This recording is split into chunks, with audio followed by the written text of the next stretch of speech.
Hoje a gente vai mergulhar fundo numa teoria bem provocadora, baseada num artigo do Jornal da Ciência. É uma ideia que, olha, mexe com tudo que a gente acha que sabe sobre o futuro do nosso próprio código genético.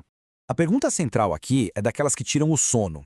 A gente sempre ouve falar de progresso, de evolução, né? Mas e se o caminho for o contrário? E se, na verdade, nosso genoma estiver se desgastando aos pouquinhos? Ok, vamos direto ao que interessa. A visão clássica da evolução é tipo uma escada, sempre subindo. A vida fica mais complexa, mais adaptada. Essa teoria simplesmente vira essa ideia de ponta cabeça. Ela sugere um processo de degeneração, sabe? Sistemático. O conceito-chave é chamado de entropia genética. Para entender, a melhor analogia é pensar no genoma como se fosse um arquivo de computador. A cada vez que ele é copiado, aparecem uns errinhos minúsculos, as mutações. O que a teoria diz é que, com o tempo, esses erros vão se acumulando e corrompendo a informação original. E detalhe, sem volta. E este quadro mostra bem o tamanho da briga. De um lado, a evolução padrão, em que a seleção natural funciona como um filtro super rigoroso, tirando o que não presta. Do outro, a teoria da degeneração genética. Ela diz que a maioria das mutações ruins são tão sutis, mas tão sutis, que passam batido por esse filtro. Elas vão se acumulando de geração em geração, como uma ferrugem silenciosa que vai comendo o nosso código genético por dentro. Agora, para uma teoria de decadência tão acelerada fazer algum sentido, ela precisa primeiro balançar um pilar da biologia, a nossa noção de tempo. E é exatamente isso que ela faz. Ela propõe recalibrar o tal do relógio molecular. O centro do argumento está no DNA mitocondrial, aquele que a gente herda só da mãe.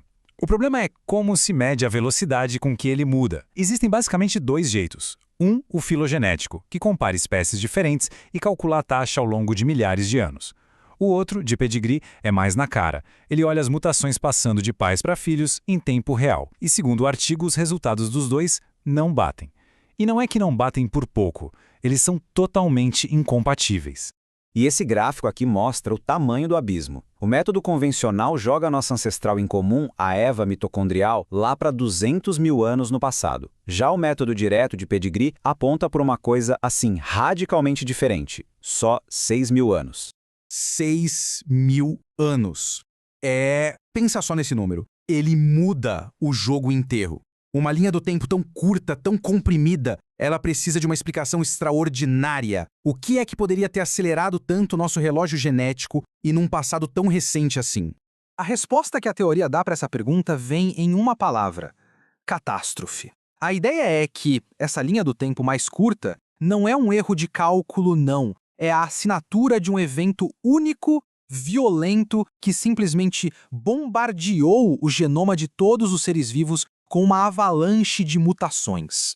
O artigo descreve um mecanismo passo a passo. Tudo teria começado com o impacto de um grande asteroide. A pressão desse impacto na crosta da Terra teria sido tão gigantesca que provocou reações nucleares dentro das próprias rochas, um fenômeno chamado fissão piezonuclear. E o resultado? Uma liberação global de radiação que atingiu todas as formas de vida, acelerando as mutações de um jeito absurdo. Então, este é o ponto-chave. A teoria dá um nome para esse evento: pico mutacional do Holoceno, e coloca ele exatamente na janela de tempo que explicaria a diferença no tal do relógio molecular. Resumindo, um único evento catastrófico que teria reescrito a história genética do planeta. Certo, mas se um evento desse tipo realmente aconteceu, quais seriam os reflexos disso hoje? A teoria não para lá no passado, não. Muito pelo contrário. Ela argumenta que os efeitos dessa catástrofe antiga estão bem aqui, na nossa frente, na nossa própria saúde.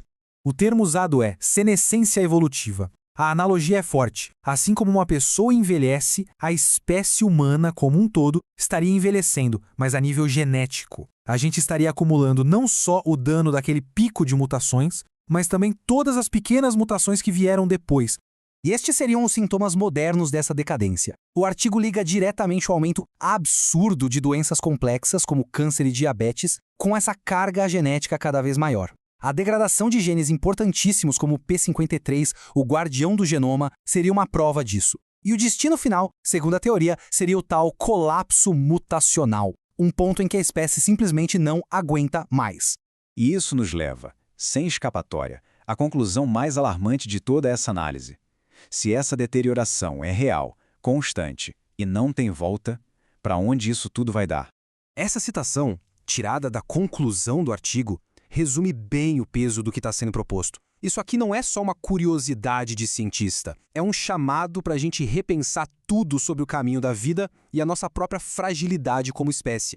E assim a gente volta para o começo, mas agora com uma perspectiva ainda mais radical. A teoria da degeneração genética bota na nossa frente a possibilidade de que a evolução não é uma escada que sobe para o progresso, mas talvez um pavio queimando lentamente, uma contagem regressiva dentro do nosso próprio DNA.